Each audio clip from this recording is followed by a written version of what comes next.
Hello everyone, দেখো আবারও একটা রেসিপি নিয়ে চলে এলাম। তো ফ্রিজে ছিল চিকেন, তো চিকেনটা একদমই পরিমাণে অল্প, মানে এই যে এইটুকু চিকেন পড়ে রয়েছে। চিকেনটা আছে বোনলেস, কিন্তু একদমই অল্প পরিমাণে এইটুকু। তো আমি চিকেনটাকে ধুয়ে নিয়েছি। তো চিকেনটাকে তো কোনোভাবে কাজে লাগাতে হবে। তো এইটুখানি চিকেন দিয়ে তো চিকেন পকোড়াও হয় না, মানে এইটুকু চিকেন পকোড়া যদি বানাই কারোরই পোষাবে না, তাতে না আমার বরের পোষাবে না আমার ছেলের পোষাবে। তো সেই জন্যে ভাবছি কি এই চিকেনগুলোকে কিমা করে নেবো। তো কিমা করে তো রাতের একটু তরকারিও হয়ে যাবে। তো এই জন্য ইচ্ছা হলো আজকে চিকেন কিমা বল বানাই, বল বানিয়ে চিকেন কিমা বলের আর কি কারি করে নেবো ব্যাপারটা। ওটা খেতেও টেস্ট হয়। এটা সেরকমভাবে আমি কোনোদিনও চিকেন কিমা বল দিয়ে গ্রেভি বানিয়ে মানে বানাইনি।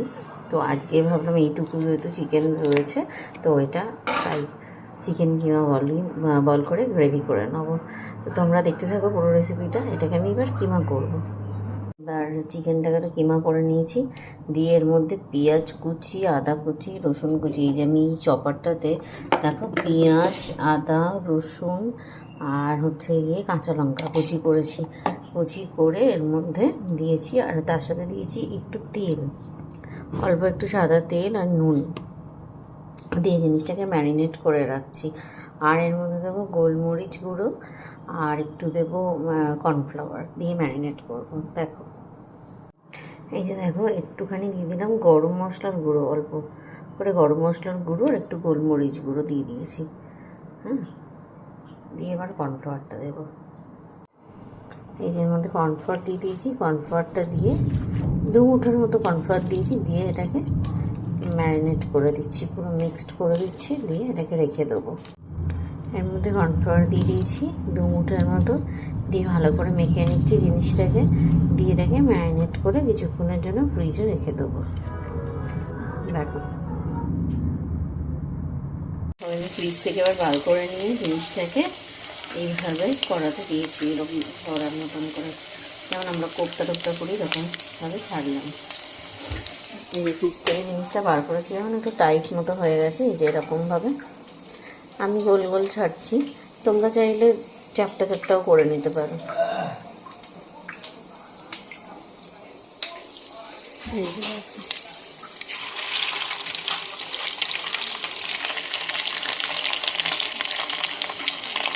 আর গ্যাসের ফ্লেমটা লো রেখেছি।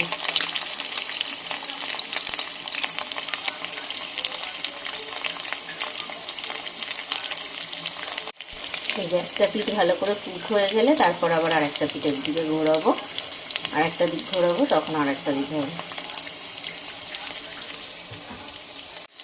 হ্যাঁ দেখো এবার একটা দিকে অল্প একটু হয়ে গেছে, এবার আমি আরেকটা দিকে ঘোরাবো।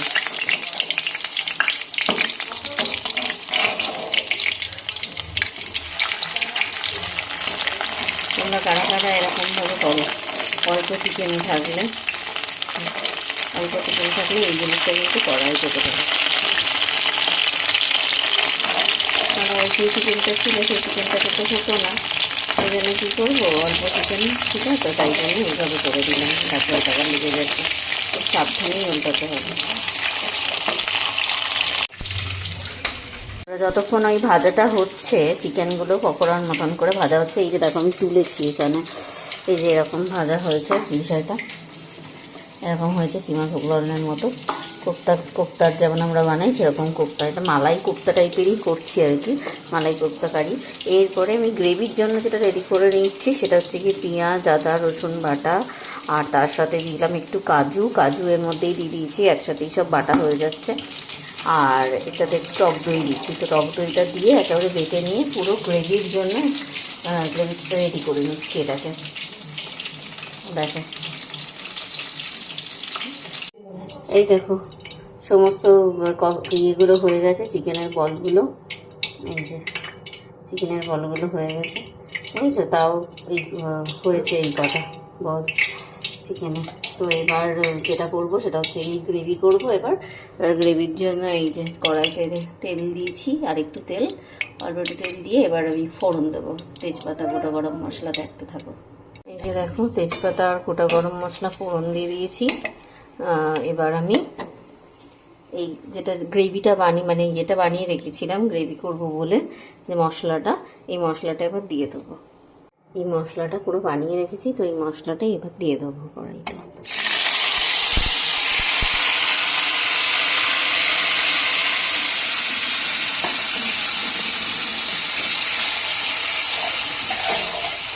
দেখো পুরো গাঢ় হয়েছে মশলাটা।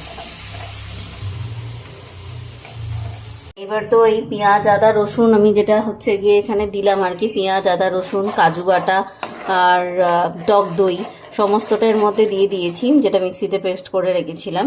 এরপর আমি হচ্ছে গিয়ে এখানে আরও একটা মশলা বানালাম, পরিমাণ মতো নুন, লঙ্কার গুঁড়ো, আর এখানে কাশ্মীরি লঙ্কার গুঁড়ো একটু কালার আসার জন্য, আর জিরে গুঁড়ো আর ধনে গুঁড়ো। এবার এই মশলাটা দিয়ে পুরো রান্নাটাকে কষাবো। চলো দেখো দিয়ে দিয়েছি, আর দিয়ে দিলাম পরিমাণ মতো নুন, এই চিনি দিয়ে দিয়েছি পরিমাণ মতো। দিয়ে মশলাটা যতক্ষণ কষাবো আর কি, মশলাটা কষিয়ে আর কি, যতক্ষণ না তেল বেরাচ্ছে ততক্ষণ মশলাটা কষাতে হবে। এই যে জল আছে না, যে পেঁয়াজ রসুন বাটা, তারপরে সব জল বেরিয়েছে অনেকটা, তারপরে এই যে মশলাটা দিলাম জলে গুলে, তো জলটা যতক্ষণ মরবে তার সাথে সাথে তেলটা বেরাবে, ততক্ষণ জিনিসটাকে কষাতে থাকবো। আর এই রান্নাটাতে তো হলুদ পড়বে না, এটা লালই হবে, এই জন্য লঙ্কার গুঁড়ো আর কাশ্মীরি লঙ্কা মির্চটাই দিয়েছি এর মধ্যে। দেখো কি ধোয়া,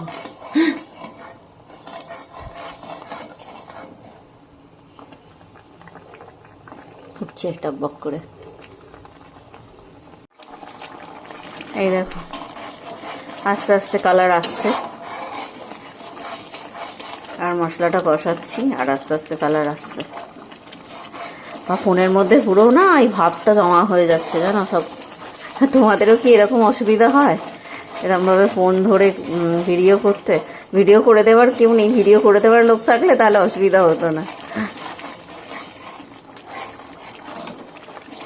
দেখো আমার তো খুব অসুবিধা হয় এইভাবে ভিডিও করতে, এক হাতে ফোন নিয়ে এক হাতে রান্না।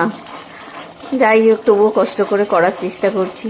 তোমরা সবাই পাশে থেকো, কমেন্ট করো ভিডিওটা কেমন লাগছে, রান্নার ভিডিওগুলো ভালো লাগছে কিনা আমার। এই দেখো বন্ধুরা আরও তেল বেরোচ্ছে, আরও কষানো হবে, একদম কষিয়ে যখন জলটা মরে যাবে তখন পুরো জিনিসটাই দেখো কতটা গাঢ় হয়ে গেছে গ্রেভিটা। আরও তেল বেরোবে, আরও তেল বেরাক, আরও কষাবো, তারপরে চিকেনগুলো দেবো। এই দেখো বন্ধুরা পুরো গ্রেভিটা হয়ে গেছে রেডি, পুরো তেল বেরিয়ে গেছে, একদম তেল বেরিয়ে গিয়ে পুরো মশলাটা একদম ঠিক হয়ে গেছে, গাঢ় হয়ে গেছে। এবার আমি চিকেনের বলগুলোকে ওর মধ্যে দিয়ে দেবো।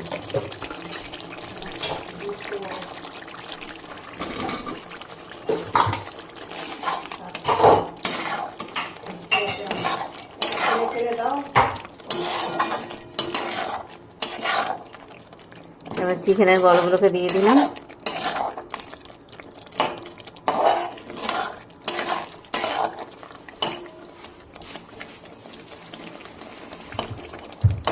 দিয়ে এবার এটাকে একটু ফুটতে দেবো, অল্প করে এর মধ্যে একটু জল দিয়ে দিয়ে একটু ফোটাবো। এই দেখো কত সুন্দর এসছে কালারটা। বলগুলোকে দিয়ে কষিয়ে নিচ্ছি, একটু কষিয়ে নিয়ে এবার জল দেবো। পুরো কালারটা দেখেছো,